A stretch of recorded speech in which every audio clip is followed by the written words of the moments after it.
नमस्कार। आज के इस खास विश्लेषण में आपका बहुत बहुत स्वागत है।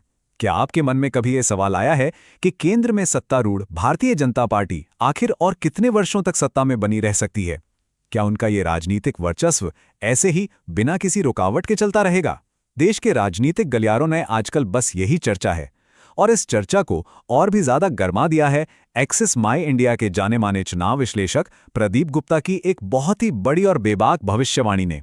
आज हम बिल्कुल निष्पक्ष होकर इसी दिलचस्प आकलन की गहराई में उतरने वाले हैं। आज के इस विश्लेषण में हम इस पूरी थ्योरी को डिकोड करेंगे। हम देखेंगे कि आखिर ये भविष्यवाणी है क्या, इस अनुमान पर कितना भरोसा किया जा सकता है, इतिहास के पन्नों में इसका क्या आधार है और सत्ताधारी पार्टी के साथ साथ विपक्ष के सामने आने वाले समय में क्या बड़ी चुनौतियां खड़ी हैं। तो चलिए इस सफर की शुरुआत करते हैं। तो सबसे पहले सीधे उसी भविष्यवाणी की बात करते हैं जिसने इस पूरी डिबेट को जन्म दिया है। ये जो नंबर है ना 20, यही इस पूरी चर्चा का केंद्र है। प्रदीप गुप्ता जी का अनुमान है कि 2014 से शुरू हुआ भाजपा का राजनीतिक प्रभुत्व कम से कम 20 वर्षों तक, जी हां 20 सालों तक कायम रह सकता है। अब सवाल उठता है कि ऐसा क्यों? देखिए, विश्लेषकों का मानना है कि पार्टी का जो जमीनी स्तर पर संगठन है और मतदाताओं पर जो उनकी मजबूत पकड़ है, वो फिलहाल बेजोड़ है। और वहीं दूसरी तरफ विपक्ष के पास अभी ऐसा कोई एकजुट नेतृत्व नहीं है जो इस ढांचे को राष्ट्रीय स्तर पर सीधी चुनौती दे सके। तो कुल मिलाकर अगले कुछ सालों तक दिल्ली की सत्ता का रास्ता इसी पार्टी के इर्द गिर्द घूमता हुआ नजर आ रहा है। अब स्वाभाविक सी बात है, किसी के भी मन में ये सवाल आ सकता है कि भाई ये भविष्यवाणी आखिर कितनी पक्की है, हम इस पर भरोसा क्यों करें? तो बात ऐसी है कि एक्सिस माई इंडिया चुनाव सर्वेक्षण और एग्जिट पोल्स की दुनिया का कोई छोटा मोटा नाम नहीं है। इनका एक बहुत ही सॉलिड ट्रैक रिकॉर्ड रहा है।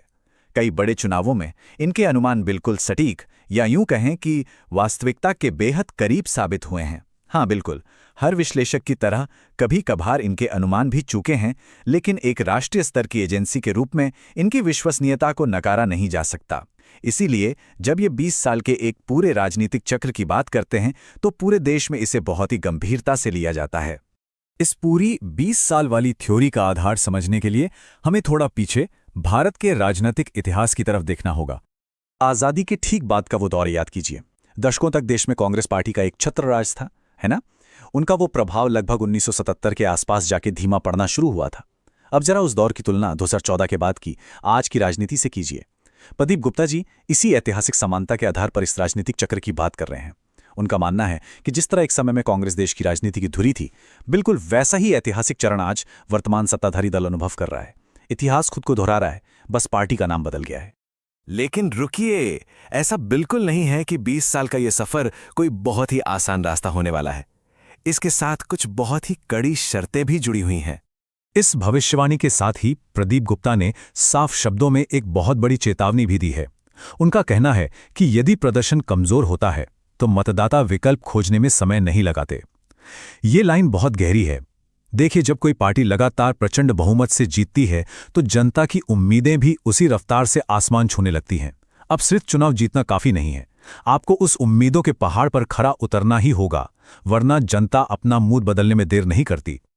अब आप सोचेंगे कि ये प्रदर्शन नापा कैसे जाएगा, तो इसके 5 बहुत ही स्पष्ट पैमाने हैं: विकास, रोजगार, महंगाई पर लगाम, बुनियादी ढांचा यानी इंफ्रास्ट्रक्चर और एक मजबूत प्रशासन। सत्ताधारी पार्टी को इन 5 मोर्चों पर लगातार सुपर परफॉर्म करना होगा। अगर बेरोजगारी बढ़ी या महंगाई बेकाबू हुई तो यही चीजें भविष्य की सबसे बड़ी रुकावट बन जाएंगी। भारतीय राजनीति का पुराना दस्तूर है, अगर आप डिलीवर नहीं करेंगे तो चाहे पार्टी कितनी भी बड़ी क्यों ना हो, जनता उसका हिसाब जरूर लेती है। चलिए अब सिक्के के दूसरे पहलू की बात करते हैं, और वो है हमारा विपक्ष।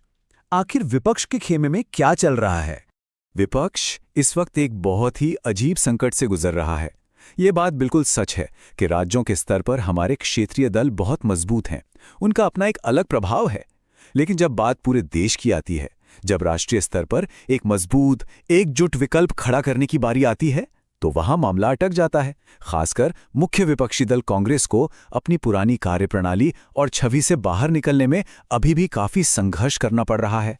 अलग अलग राज्यों में मजबूत होना एक बात है, लेकिन पूरे देश के सामने एक भरोसेमंद विकल्प पेश करना एकदम अलग गेम है। और ये नंबर 15, ये विपक्ष के लिए किसी खतरे की घंटी से कम नहीं है। विश्लेषक मानते हैं कि 2029 तक कांग्रेस को केंद्र की सत्ता से बाहर हुए पूरे 15 साल हो जाएंगे। राजनीति में 15 साल तक सत्ता से दूर रहना कोई मामूली बात नहीं है। इतने लंबे गैप के बाद मतदाताओं के उस टूट चुके विश्वास को फिर से जोड़ना एक बेहद मुश्किल और थका देने वाली प्रक्रिया बन जाती है। सत्ता की ये दूरी वापसी के रास्ते को और भी ज्यादा कंटीला बना देती है। तो अब इन सब बातों का निष्कर्ष क्या निकलता है? आगे का रास्ता क्या है? अगर हम आज की तस्वीर देखें तो देश स्पष्ट रूप से वन पार्टी डोमिनेंस यानी एक दल के मजबूत प्रभुत्व वाले युग से गुजर रहा है। और इसके पीछे हवाई बातें नहीं, बल्कि 4 बहुत ठोस रणनीतिक ताकतें काम कर रही हैं। पहली, मजबूत जमीनी संगठन। दूसरी, एक स्पष्ट और कद्दावर नेतृत्व। तीसरी, आज के दौर की सबसे जरूरी आधुनिक सोशल मीडिया रणनीति। और चौथी, एक ऐसा चुनाव प्रबंधन जो कोई गलती नहीं करता। इन्हीं ताकतों के दम पर आज सत्ता पक्ष इतना मजबूत खड़ा है और यही कारण है कि इस 20 साल के चक्र वाली थियरी को इतना बल मिल रहा है।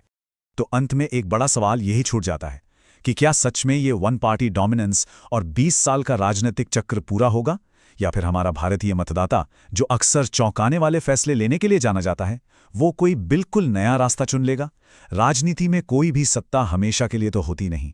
आने वाले चुनाव ही ये तय करेंगे कि देश की दिशा क्या होगी।